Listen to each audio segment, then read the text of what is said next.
అంచేత విగ్రహం కాదు, అంబేద్కర్ సిద్ధాంతం కదా కావాల్సింది. ఆయన ఏమన్నాడు, ఎందుకు నలిగిపోయాడు? So why he was great, చాలా రాశాడు కదా, చివరి నిమిషం వరకు రాస్తూనే ఉన్నాడు. చిట్ట చివరి పుస్తకం బుద్ధ అండ్ ధమ్మ రాస్తున్నప్పుడు ఆయనకి ఆరోగ్యం సహకరించకపోతే అందరినీ తిట్టేస్తున్నాడు ఆయన. చివరికి తన భార్యను కూడా. ఇది పూర్తి చేయలేకపోతానేమో భయం. సో ఏదో ఇవ్వాలనే ప్రయత్నం. రైట్, ఏమిచ్చాడు? సాధారణంగా ఒక యాంగిల్లో చూడడం మొదలెట్టాక ఇంకో యాంగిల్ చూడడం కష్టంగా ఉంటుంది. అంబేద్కర్ అనగానే అస్పృశ్యులు, అస్పృశ్యత, వీటి నుంచే చూద్దాం అనుకుంటారు.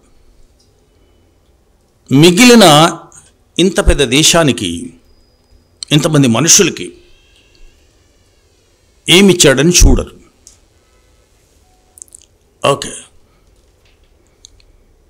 మనం ఇంతవరకు మాట్లాడుతుంటాం, ప్రపంచంలో ఉండే మేధావులందరూ నిజంగానే నలిగిపోయారు.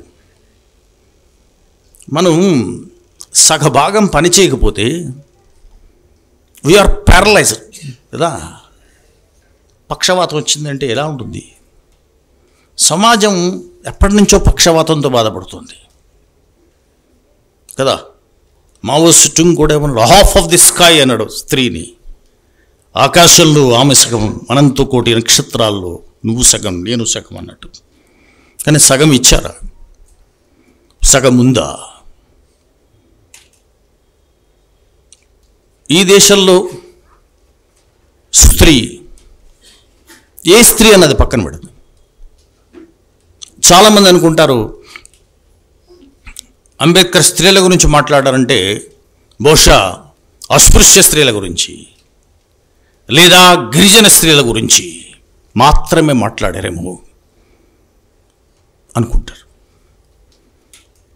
కానీ he's train his every nerve to liberate women at large. మరి ముఖ్యంగా పైనున్న స్త్రీ గురించే బాగా ఆలోచించారు. ఇది కొంచెం ఆశ్చర్యంగా ఉంటుంది. ప్రధానంగా ఈ దేశంలో జెండర్ యాక్టివిస్టులు అంబేద్కర్ని దాటుకుని ఐ డేర్ సే ఈ దేశంలో స్త్రీ విముక్తి తీసుకురాలేరు. ఎందుకోసం అంటే ఆయన ఇక్కడ స్త్రీకి కులానికి ఉన్న లింకుని ఇట్లా విప్పి చూపించాడు. రైట్.